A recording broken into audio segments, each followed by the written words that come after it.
Hi guys! So, it's time to make a what's in the bag video.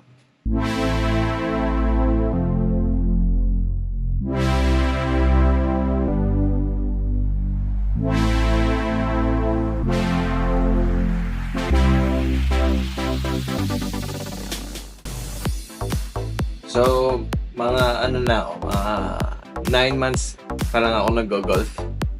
And so far, ito na yung set ko. Nag-start ako na ginagamit ko yung set ng daddy ko na pahiram niya lang sa akin. Tapos nung medyo natututo, unti-unti kong binuo yung club set ko. So, sa driver, ano ako nung QI10. 10.5 loft tapos 50 gram stiff legs. Ayan.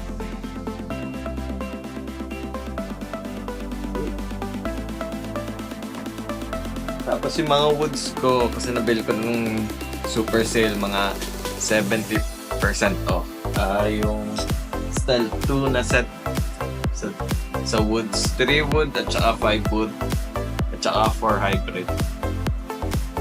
So yun, 15 na stiff din.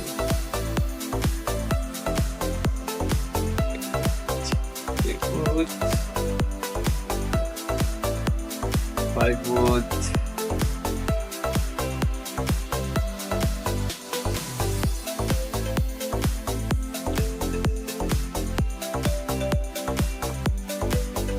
kaya lang yung 4 hybrid ko, nung bibili ako, wala nung 15 na stiff, so ito ay 60 na regular. Ayan, medyo magasgas na kasi hit down ako eh. Siyempre hindi pa naman perfect yung swing ko, so okay na din yan.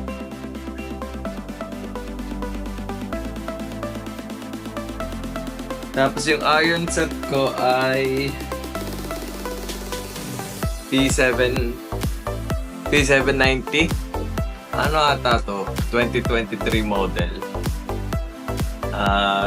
Na regular steel shaft na ano bang weight nito? Weight nito?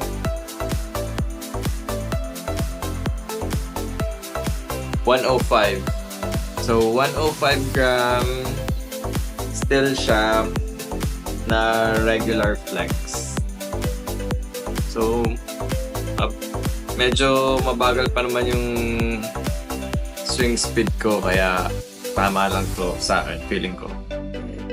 So, meron ako ng 5. Actually, meron din akong 4 iron ito, kaya lang meron na ako ng 4 hybrid. Kaya hindi ko nilalagay sa bag ko yung 4 iron. Wala lang. Kasi diba parang regulation ay 14 clubs. So, yun. So, nagsimula lang ako sa 5, 6, 7, 8, 9, pitching ng 790. Tapos wedges ko ay 52 degrees, 56 at saka 60.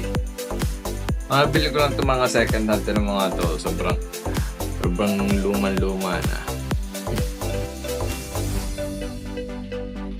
Tapos yung putter ko ay yung sa daddy ko pa na, pero meron na siyang bagong putter, so hiningi ko na lang sa kanya. Yung White Hat Odyssey, ewan ko, sobrang luma na siguro nito. Pinaltan ko lang yung grip niya, tapos yun natin yung ginamit ko. Pero syempre, meron akong nagugustong putter, pero parang nag-work na to sa akin, kaya ito na lagi yung ginagamit ko. So yan.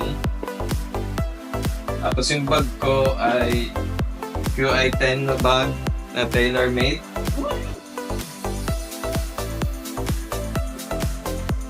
QI10 stand bag. Yan.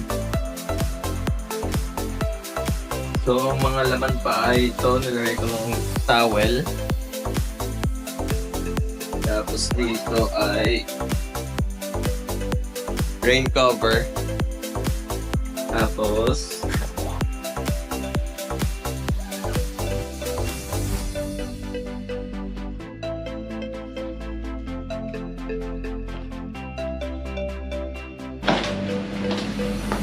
dito, ito nilalagay yung mga bola ko. Yan. Refurbished to na tailor-made stripe. Okay naman. Ito naman ako, kasi feeling ko naman parang sa pro level lang talaga yung nagkakaroon ng difference do sa mga bola.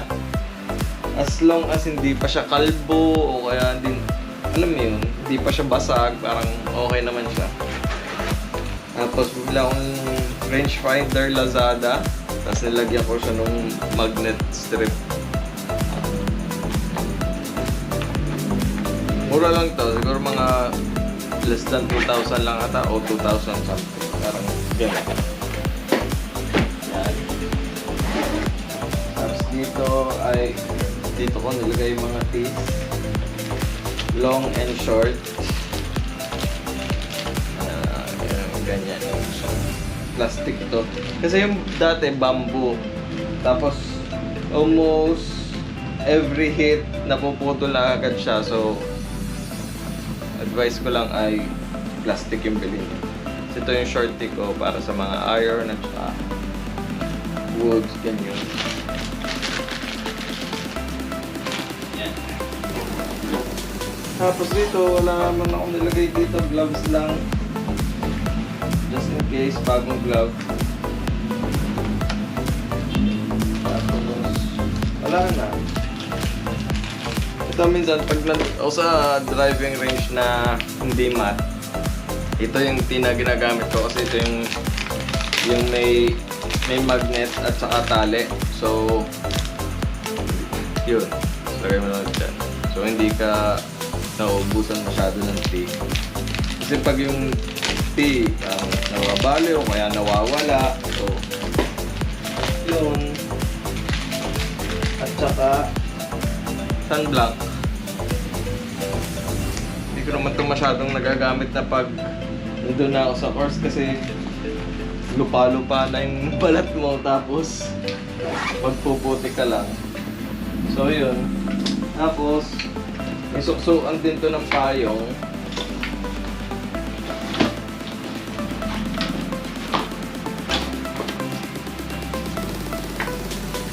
Yung dito. Yan.